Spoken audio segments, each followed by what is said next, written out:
Məni izləyən hər kəsə Allahın salamı olsun. Bugün çox ləzzətli, çox gözəl bir yemək hazırlayacağam. Ərişdəli, lobyalı, kiçik kiftəcikli, səbzili aş hazırlayacağam.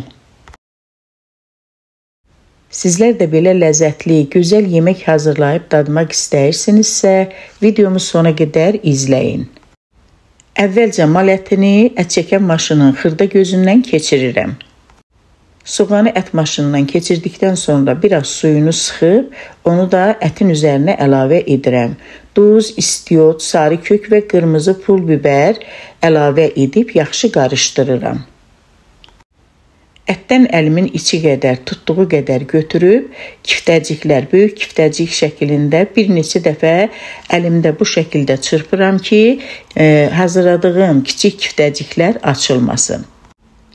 Daha sonra onlardan kiçik top şəklində, yəni qoz şəklində bu şəkildə kiçik kiftəciklər hazırlayıb böyük qabın içərisinə düzürəm.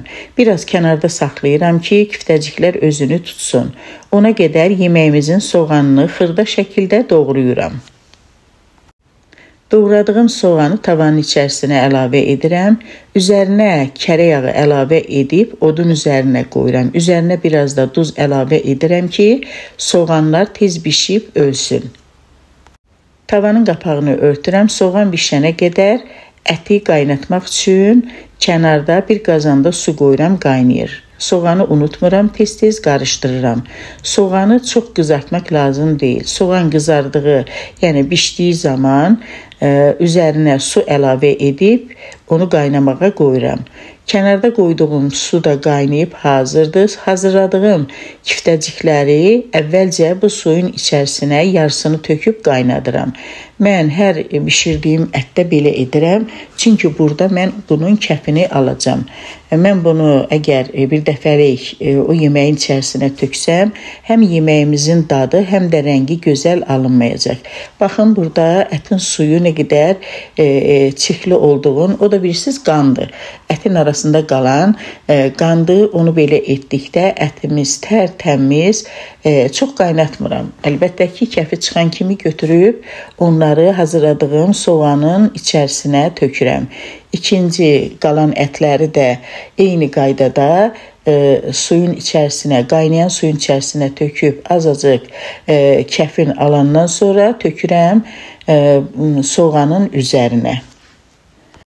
Bu məsləhətimə əməl etsəniz, sizin hazırladığınız yeməkləriniz də çox ləzzətli, həm görüntüsü, həm də dadı çox ləzzətli olacaqdır.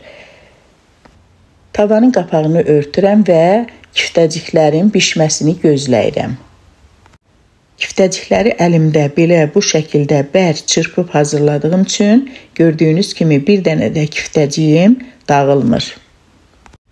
Mən yeməyin üzərinə təkcə petruşka əlavə edirəm. Bu ancaq petruşka ilə hazırlanan, petruşka və zirinclə hazırlanan səbzidir. Ona görə də bunun üzərinə təkcə artıq ətimiz hazırdır, bişib hazırdır. Üzərinə doğradığım, yuyub doğradığım, çox da kiçik doğramayın, yuyub doğradığım petruşkaları əlavə edirəm. Səbzi hazırlayarkən çalışın göğü çox da kiçik şəkildə doğramayın. Çünki səbzinin içərisində göy biraz iri şəkildə olanda daha gözəl görünür. Daha sonra üzərinə yuduğum zirinci əlavə edirəm. Tərtəmiz yuduğum zirinci əlavə edirəm. Zirinc səbziyə daha çox gözəl, ləzzətli bir turş dad verir. Ona görə də mütləq buna zirinc əlavə etmək lazımdır. Zirinci əlavə etdikdən sonra yeməyimizin suyu azaldığı üçün birazca soyuducuda saxladığım bulyon əlavə edirəm. Yarım stəkanda bulyon əlavə edirəm. Duzunu, istiotunu da əlavə etdikdən sonra qarışdırıb tavanın qapağını örtürəm və vamodda qoyuram. Vamodda dəmə qoymuş kimi qoyuram bişsin. Ərişdəni də əvvəlcədən kəsib qurutmuşam, hazırdır. Əvvəlcə ərişdəni soba listimizin içərisinə, isitdiyim soba listinin içərisinə qoyub ərişdələri qızardıram. Ərişdəli aşın ərişdəsi mütləq qızardılmalıdır. Ərişdələr qızarana qədər düyünü mütləq yuyub ıslağa qoyuram. Mən düyünü 1-2 saat əvvəlcədən də ıslaqda qoyuram. Onda hazırladığımız aşın düyüsü daha gözəl olur, uzanır, daha gözəl şəkildə alınır. Təmiz yuduğum düyünün üzərinə bol duz əlavə edib, qaynar su əlavə edib kənara qoyuram ki, düyü biraz dinlənsin. Sobada olan ərişdəni unutmuram. Artıq ərişdə də hazırdır. Ərişdəni götürürəm. Bir də bizə maş lobya lazım olacaqdır. Onu da təmiz suyu çıxana qədər yuyuram. Odun üzərinə qoyub bişirirəm. Artıq lobya da hazırdır. Odun üzərindən götürürəm. Əvvəlcə böyük qazanın içərisində su qaynadıram. Kənarda dinləndirdiyim düyünün suyunu süzüb qaynayan suyun içərisinə tökürəm. Çünki bol duzda qoymuşdum düyünü, düyünün duzu az olarsa üzərinə yenidən duz əlavə edə bilərik. Biraz da duzlu edin ki, çünki ərişdə də töküləcək, lobya da töküləcək. Ona görə düyünün duzu biraz duzlu olmalıdır.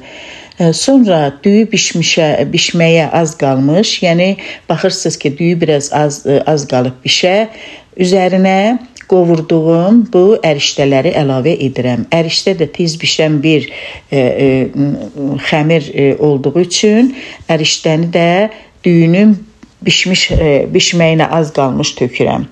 Ərişdə ilə düyü qaynayana qədər kənarda gördüyünüz belə böyük şəkildə doğradığım, çox da nazik olmayan doğradığım kartoşkanın üzərinə duz, istiot, sarı kök əlavə edib qarışdırıram. Artıq baxıram, ərişdəmiz də, düyü də bişib hazırdır. Kənarda qaynadıb süzdüyüm maş lobyanı da əlavə edib süzürəm. Artıq süzmüşəm, hazırdır. Qazanın içərisinə yağ əlavə edirəm. Kərə yağı əlavə etdikdən sonra duz, istiot, sarı kök vurduğum kartoşkanı qazanın içərisinə tökürəm. 1-2 dəqiqə, hardasa 1-2 də yox, 5 dəqiqə belə şəkildə qaldıqdan sonra, yağda yenə biraz qızardıqdan sonra, çox da qızartmaq lazım deyil. Biraz üz aldı, bəsdir. Çevirirəm, kartoşkanı çevirirəm. Daha sonra hazırladığım, süzdüyüm ərişdəli düyünü tökürəm kartoşkanın üzərinə. Ət də qoya bilərsiniz, ancaq bunu yəni quzu əti ilə, toyuq əti ilə də hazırlamaq olar. Ancaq bu kartoşka ilə, yəni qazmağı kartoşka olanda daha ləzzətli, daha dadlı olur. Qazanın üzərinə tökdükdən sonra kərə yağını da əlavə edib, sarı kökünü də töküb, qazanın qapağını örtüb dəmə qoyuram. Mən bütün aşlarda sarı kök istifadə edirəm, çünki sarı kök çox ləzzətli, çox gözəl, çox faydalı bir ədviyyatdır. Artıq aşımızı dəmə qoymuşam. Aşımız da hardasa 1 sahada dibindəki kartoşka da qızaracaq. 1 saatdan sonra hazır olur. Kiftəciklərə də baxıram, yəni kiftəcikli səbziyə də baxıram. Artıq bu da hazırdır. Bu da sonda belə çox ləzzətli, çox gözəl, görüntüsü ləzzəti görüntüsündən gözəl olan yeməyimiz hazırdır. Sizlər də belə ləzzətli yemək hazırlamaq istəyirsinizsə, videonu sona qədər izləyin. Əməyə hörmət olaraq bəyəni düyməsini basıb, öz gözəl yorumlarınızı bildirməyi də unutmayın.